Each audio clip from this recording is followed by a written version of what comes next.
It's a race where there were 5 runners, 4 of which were Irish, 1 Deborah Cole runner representing the Brits.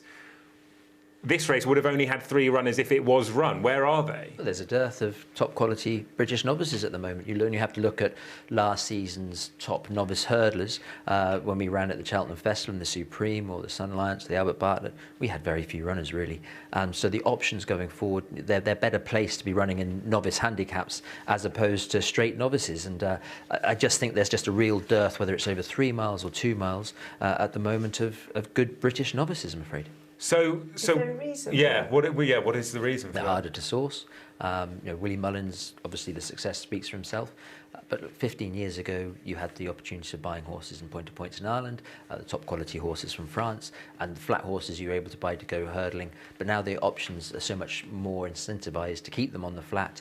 It's harder to buy the good horses from France because Willie Mullins at the moment seems to be 2 or 3 steps ahead of the British trainers, and the network that he has made both in France and Ireland is testament to his sharpness and genius. But it's very hard to break that vice, and the opportunities of buying these horses is much harder than it ever has been. Both of you will know the point-to-point scene incredibly well. You'll know about the purchasing of young horses and becoming national hunt champions, we hope. Do you think that there's a change in the MO from British trainers as to the horses they're buying?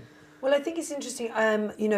British point-to-pointing is really trying hard to, through different avenues, to show that their young horses are showcasing. Will Biddick's got a lot of horses that are in the nursery, really, for Paul Nicholls, because Paul is finding it frustrating that as he's going around, he's wanting to spend the big money but Willie's just keeps having that extra 100 grand, the money that Willie's spending is so strong. And don't forget, Gordon Elliott's got nearly 300 horses in training as well, So what I think is interesting, though, if I was an owner who had a lot of horses and I started want to go to Willie Mullins, and Willie sets his stall out to win the English Championship, and all the conversation has been around the fact that English jump racing needs to review its prize money, so the cost of bringing your horse from Willie Mullins is to race in England so that he can win the championship outside of the main festivals would be a little bit frustrating, because you've got the carnets, you've now got, because of Europe and Brexit,